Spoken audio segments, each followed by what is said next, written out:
कम बच्चों, कल हमने कैटेगरिकल सिलोजिज्म चैप्टर प्रारंभ किया था। उसी के कंटिन्यूएशन में आज हम फिगर्स का जो फिगर नंबर 1, 2, 3, 4 जो कल हमने जिस पर चर्चा की थी, उन्हीं को ही हम वेन आरेख में किस प्रकार से हम छायांकित करेंगे, किस तरह से उनकी वैधता की जांच करेंगे, वो हम पढ़ेंगे। ठीक है। वेन रेखाचित्र विधि में क्या होता है कि निरपेक्ष न्याय युक्ति की वैधता की जांच की जाती है। जांच का आधार वही है जो पारंपरिक तर्कशास्त्र में है, अर्थात निष्कर्ष जो है अपने आधार वाक्यों से अधिक व्यापक नहीं हो सकता। तर्कशास्त्री जो है इस बात की परीक्षा करते हैं कि आधार वाक्य जो है अपने निष्कर्ष को उचित आधार प्रदान करते हैं या नहीं। यदि आधार वाक्य संयुक्त रूप से निष्कर्ष की ओर ले जाते हैं तो न्याय वैध होगा, और यदि आधार वाक्य निष्कर्ष को निगमित नहीं करते तो न्याय वाक्य अवैध होगा। वेन रेखाचित्र में निरपेक्ष या निरुपाधिक तर्क वाक्य के पदों को वृत्तों की सहायता से प्रदर्शित किया जाता है, यानी सर्कल बनाए जाते हैं। हम पहले देख चुके हैं निरुपाधिक तर्क वाक्य और वर्ग की वाले चैप्टर में कि ए, ई, आई, ओ ये 4 निरुपाधिक तर्क वाक्यों के मानक आकार हैं। इन तर्क वाक्यों को किस तरह से वेन रेखाचित्रों के द्वारा दिखाया जाता है। अब हम फिगर नंबर 1 जो हमने कल पढ़ा था, उसी फिगर नंबर 1 की जो युक्ति है, ये देखिए, ये फिगर नंबर 1 और इसका मूड जो था AAA। पेज पलटकर आप देख सकते हैं फिगर नंबर 1 की जो युक्ति है उसको हमने इस प्रकार से अरेंज किया है। ठीक है। ये तीनों जो तर्क वाक्य हैं इसमें पहले 2 जो हैं ये आधार वाक्य हैं और ये निष्कर्ष है। तीनों का मूड ए है, यानी तीनों तर्क वाक्य यूनिवर्सल आकार के हैं। तो आपको यूनिवर्सल आकार के तर्क वाक्यों का मैंने फॉर्मूला जॉर्ज बुलियन के वर्ग विरोध में बताया था कि SP बार इक्वल्स टू 0। इसे हम उस फॉर्मूले में कन्वर्ट करेंगे। वहाँ SP बार इक्वल्स टू 0 है तो हम यहाँ इसको MP बार इक्वल्स टू 0 इस तरह से अरेंज करेंगे। दूसरा आधार वाक्य आपका था, ये भी ए आकार का ही है, फॉर्मूला वही है। तो यहाँ SMM के ऊपर बार करके इसको इस तरह से अरेंज करेंगे। कंक्लूजन आपका ए आकार का ही है तो SP बार इक्वल्स टू 0 इस तरह से अरेंज करेंगे। यहाँ तक हम कल पढ़ चुके हैं। आज हम इसे वेन रेखाचित्र में किस तरह से दर्शाएंगे ये हमें पढ़ना है। तो पहला जो आधार वाक्य है MP बार इक्वल्स टू 0, 3 तर्क वाक्य हैं तो 3 सर्कल बना दिए हमने। ठीक है। इसको नाम S दे दिया, इसको नाम P दे दिया, इसको नाम M दे दिया। अब पहला जो आधार वाक्य है वो यूनिवर्सल है। इसमें देखो P का निषेध किया गया है, तो P का निषेध करते हुए हमें M का जो क्षेत्र है, ये P पूरा है, इसका हम निषेध करके कर देंगे। और जो M का जो क्षेत्र है, ठीक है, इसमें इस P पूरे को निकाल दो। इस P पूरे को निकाल दिया। ठीक है। अब ये कह रहा है M का क्षेत्र जो है हमें छायांकित करना है, तो M यहाँ से शुरू हो रहा है, ये यहाँ से लेकर के यहाँ तक, ये इतना, तो ये हमने शेड आउट कर दिया है। ठीक है। दूसरा आपका है SM बार, यानी M का निषेध करते हुए S का क्षेत्र हमें छायांकित करना है। तो M का सर्कल ये है, ये पूरा निकाल दो। और बात हो रही है S की। S का क्षेत्र अपना यहाँ से लेकर के यहाँ तक, ये हमने शेड आउट कर दिया। ये हो गया।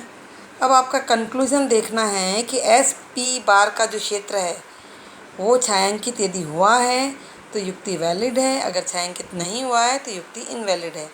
तो आप देखिए P का निषेध करते हुए S का क्षेत्र देखो, ये P पूरा निकाल दिया हमने।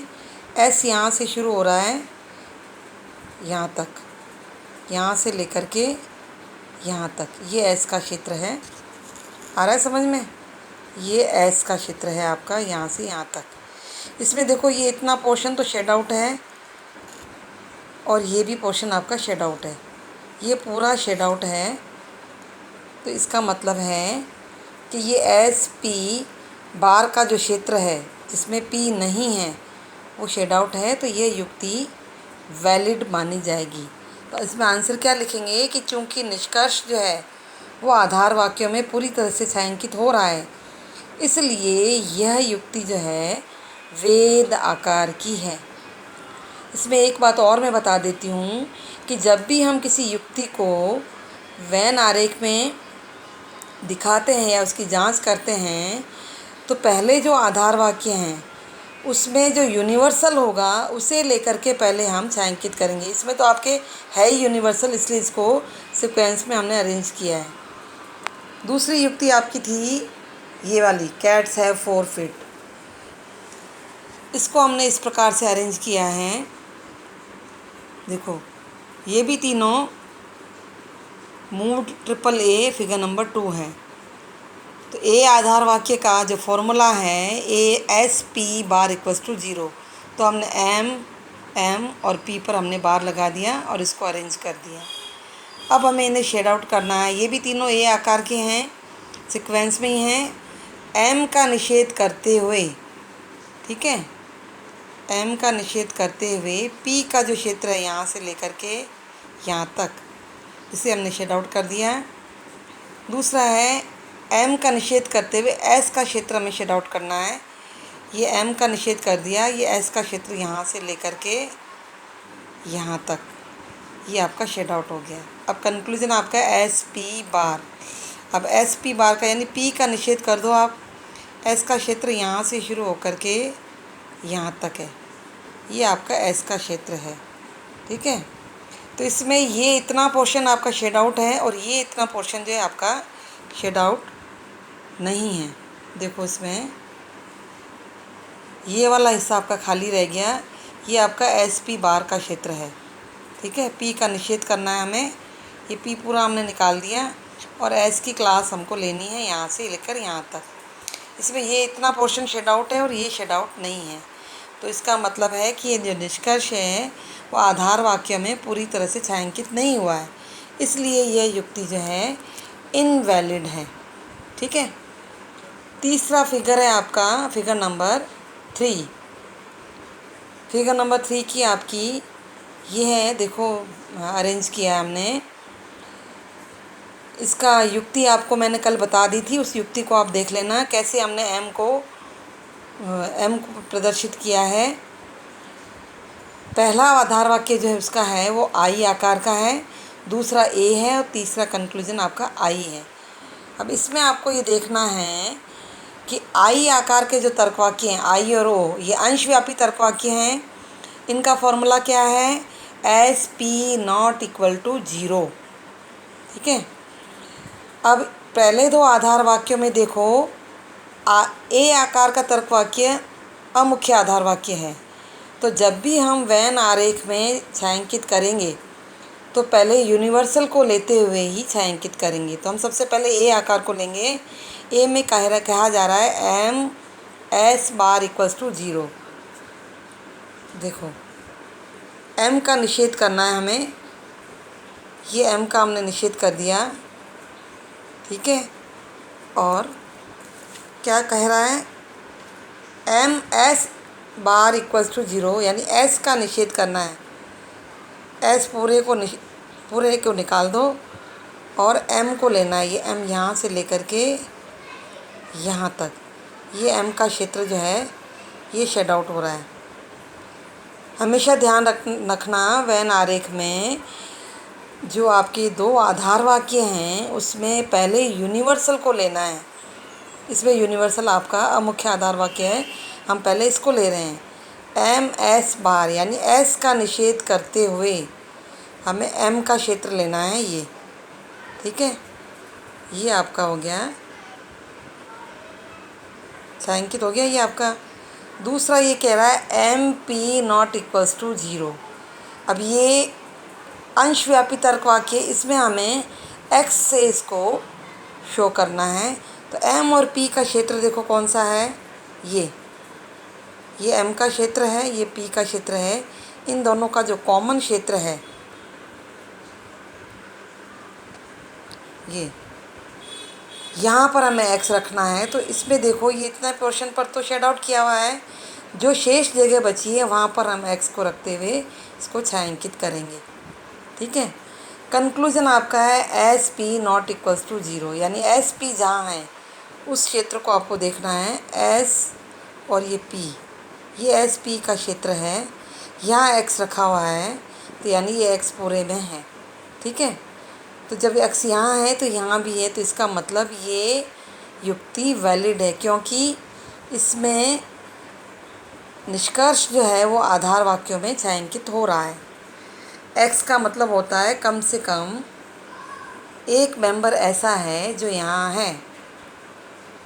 तो एक्स इस पूरे में है, ये एस और पी का क्षेत्र है आपका, इसमें एक्स पूरे में है, तो इसका मतलब ये युक्ति जो है वैलिड है। फिगर नंबर 4 पर आ जाओ। फिगर नंबर 4 आपका है ये, इसकी युक्ति आप देख लेना पेपर पलट करके। हमने उसको इस तरह से अरेंज किया है, उसका मूड था ए ओ ओ। फिगर नंबर 4, ए आकार के तर्क वाक्य का फॉर्मूला है एस पी बार, तो P M bar equals to 0।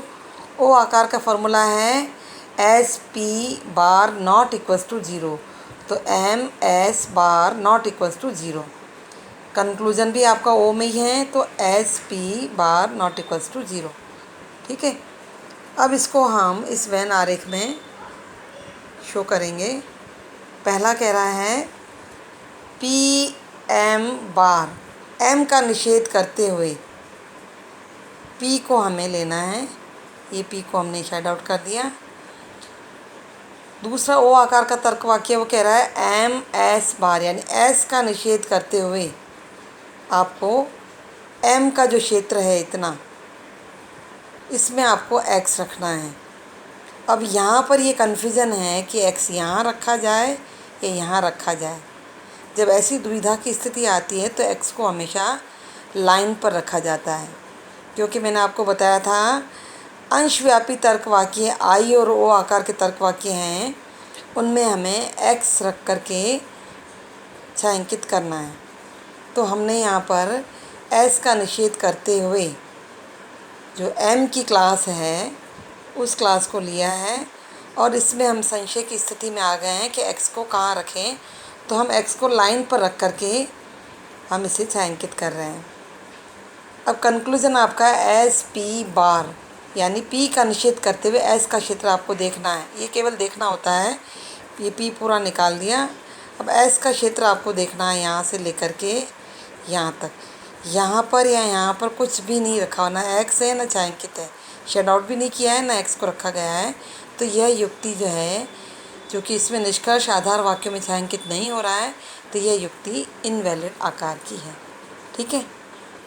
ये जो 4 फिगर मैंने कल आपको समझाए थे, युक्तियाँ आपके पास हैं, उन्हीं युक्तियों को हमने बुलियन के जो वर्ग विरोध के जो सूत्र दिए गए, फॉर्मूले दिए गए, उन फॉर्मूलाज में हमने इसको कन्वर्ट किया है, और इसको हमने वेन रेखा चित्र के माध्यम से इनकी वैधता की जांच की गई है। ठीक है। ओके।